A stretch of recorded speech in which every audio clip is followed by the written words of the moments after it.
আসসালামু আলাইকুম ওয়া রাহমাতুল্লাহ। পবিত্র রমজান মাসে এই 5টি আমল বেশি বেশি করুন ইনশাআল্লাহ, যার প্রতিদানে আপনি পাবেন অসংখ্য অসংখ্য সওয়াব। আপনি দেখবেন আপনার জীবন পাল্টে যাবে ইনশাআল্লাহ। কোনো ব্যক্তি যদি পবিত্র রমজান মাসে রোজা রাখার পাশাপাশি এই 5টি আমল করতে পারে, মহান রব্বুল আলামিন তাকে অসংখ্য সওয়াব দান করবেন, তার গুনাহ মাফ করবেন, তাকে গায়বী খাজানা থেকে রিজিক দান করবেন, এছাড়াও তাকে অসংখ্য পুরস্কার দান করবেন। প্রিয় দর্শক, আজকের ভিডিওতে আমি যে 5টি আমলের কথা বলবো তার অর্থ ফজিলত সহকারে আমি আপনাদেরকে ভিডিওতে বলছি। মানে এই 5টি আমলের গুরুত্ব কি, কেন আপনাকে আমলগুলো করতে হবে, আর এই 5টি আমলের ফজিলত কি, অর্থাৎ কি লাভ হবে আপনার এগুলো করে, তাই আজকের ভিডিওতে আলোচনা করব।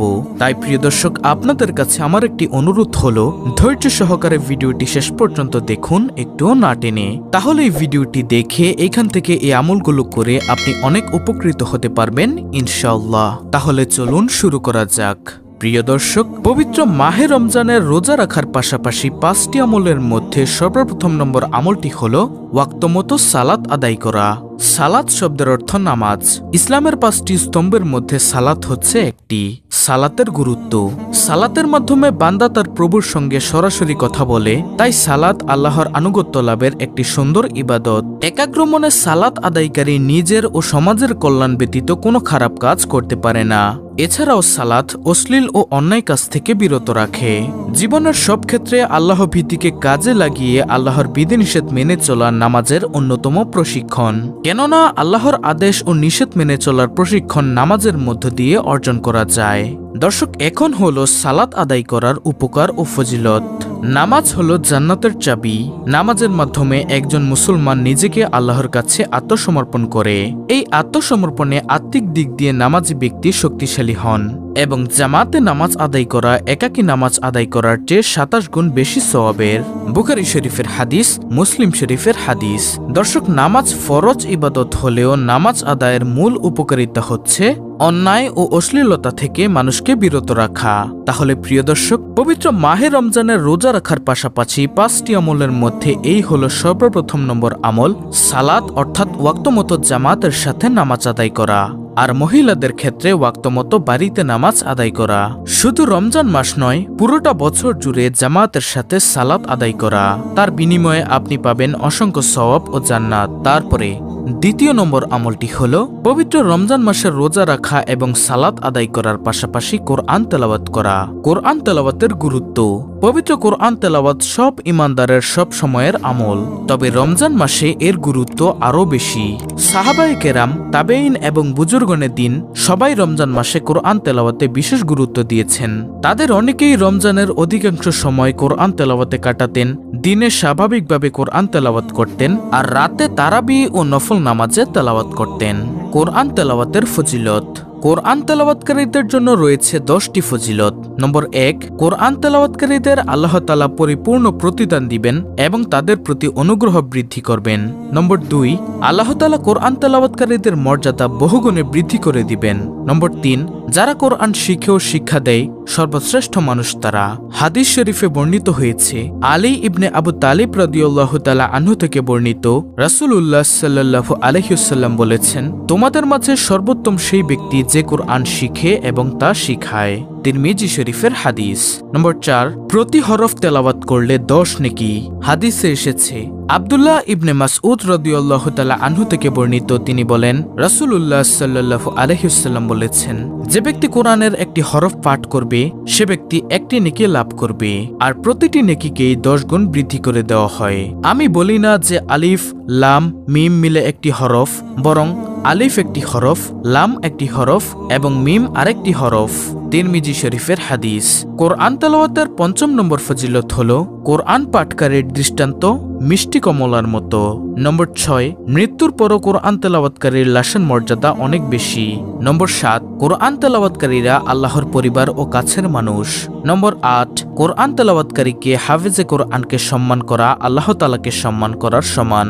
9, কোরআন তেলাওয়াতকারীকে কোরআনের আয়াতের সংখ্যার সমপরিমাণ তালা বিশিষ্ট প্রাসাদ দেওয়া হবে। সুবহানাল্লাহ। নম্বর 10, কোরআন এমন সুপারিশকারী যার সুপারিশ তেলাওয়াতকারীর পক্ষে কবুল করা হবে। প্রিয় দর্শক, এই হলো মোট 10টি ফজিলত কোরআন তেলাওয়াতকারীদের জন্য। তারপরে প্রিয় দর্শক, পবিত্র মাহে রমজানের রোজা রাখার পাশাপাশি তৃতীয় নম্বর আমলটি হলো জিকির করা। সব ইবাদতের রূহ হচ্ছে আল্লাহর জিকির। আল্লাহ তাআলা বান্দাদের সর্বাবস্থায় অধিক হারে তার জিকির করার নির্দেশ দিয়েছেন। যেমন আল্লাহ তাআলা বলেন, হে মুমিনরা, তোমরা আল্লাহকে অধিক পরিমাণে স্মরণ করো এবং সকাল সন্ধ্যায় তার পবিত্রতা ঘোষণা করো। এখানে আল্লাহর পবিত্রতা ঘোষণা বলতে জিকিরকে উদ্দেশ্য করা হয়েছে। দলিল সূরাতুল আহজাব আয়াত নম্বর 41 থেকে 42। প্রিয় দর্শক, সর্বাবস্থায় আল্লাহর জিকির করতে হবে, দাঁড়িয়ে বসে এমনকি শুয়ে, যেভাবে পারা যায় আল্লাহকে স্মরণ করতে হবে। যেমন আল্লাহ তাআলা বলেন, যারা দাঁড়িয়ে বসে ও শায়িত অবস্থায় আল্লাহকে স্মরণ করে এবং চিন্তা গবেষণা করে আসমান ও জমিন বিষয়ে, তারা বলে, হে পরওয়ারদিগার, এসব নিয়ে অনর্থক সৃষ্টি করেননি। সূরা আলে ইমরান আয়াত নম্বর 191। প্রিয় দর্শক, জিকির করার ফজিলত হলো জিকির অন্তরের মলিনতা দূর করে। শয়তান মানুষকে পাপ কাজে লিপ্ত করে আর পাপের কারণে মানুষের অন্তর মলিন হয়ে যায়। জিকিরের মাধ্যমে হৃদয়ের এই মলিনতা দূর হয়ে যায়। রাসূলুল্লাহ সাল্লাল্লাহু আলাইহি ওয়াসাল্লাম বলেন, প্রত্যেক বস্তু পরিষ্কার করার উপকরণ আছে, আর অন্তরের ময়লা পরিষ্কার করার উপকরণ হলো আল্লাহ তাআলার জিকির। আত-তারগিব ওয়াত তারহিব 2 নম্বর খণ্ড 327 নম্বর পৃষ্ঠা। আল্লাহ তাআলা জিকিরকারীকে স্মরণ করেন, প্রতিদান দেন।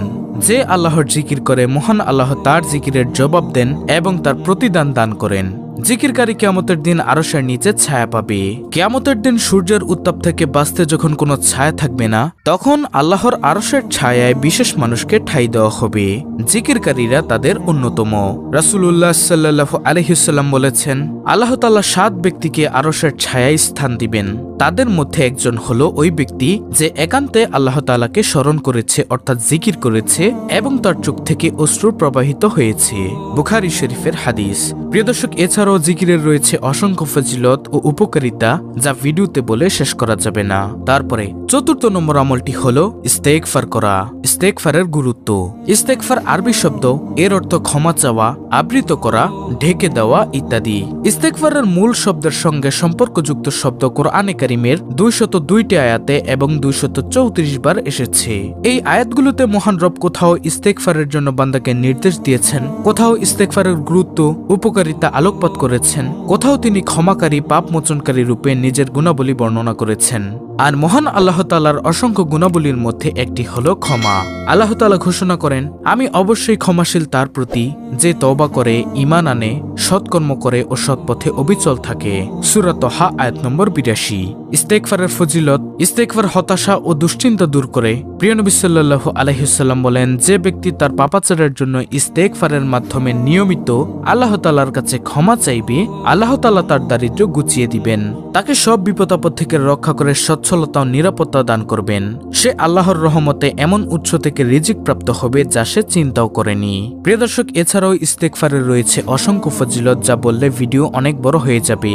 আমাদের এই চ্যানেলে ইস্তেগফারের আমল ও ফজিলত সম্পর্কে অনেক ভিডিও আছে, আপনি চাইলে সে ভিডিওগুলো দেখতে পারেন। তারপরে প্রিয় দর্শক, পবিত্র মাহে রমজানের রোজা রাখার পাশাপাশি আজকের ভিডিওর সর্বশেষ 5ম নম্বর আমলটি হলো নবীজি সাল্লাল্লাহু আলাইহি ওয়াসাল্লামের প্রতি দুরূদ পাঠ করা। দুরূদ পাঠ করার গুরুত্ব। মহানবী সাল্লাল্লাহু আলাইহি ওয়াসাল্লামের নাম শুনলে তার প্রতি দুরূদ পাঠ করতে হয়। নবী সাল্লাল্লাহু আলাইহি ওয়াসাল্লামের প্রতি অগাধ ভক্তি ও শ্রদ্ধা ভালোবাসার দাবি হলো তার প্রতি দুরূদ পড়া। এক্ষেত্রে ইসলামের বিধান হলো প্রথমবার নবীজির নাম শুনলে দুরূদ পাঠ করা ওয়াজিব, এরপর প্রতিবার পাঠ করা মুস্তাহাব। রাসূলের প্রতি দুরূদ পাঠ করার ফজিলত সম্পর্কে হাদিসে এসেছে। আবু হুরায়রা রাদিয়াল্লাহু তাআলা আনহু থেকে বর্ণিত, রাসূল সাল্লাল্লাহু আলাইহি ওয়াসাল্লাম ইরশাদ করেছেন, যে ব্যক্তি আমার প্রতি একবার দুরূদ প্রেরণ করবে, আল্লাহ তাআলা তার উপর 10 বার রহমত বর্ষণ করবেন, তার 10টি গুনাহ ক্ষমা করে দিবেন, তার আমলনামায় 10টি নেক যোগ করে দিবেন এবং তার মর্যাদা 10 গুণ বৃদ্ধি করে দিবেন।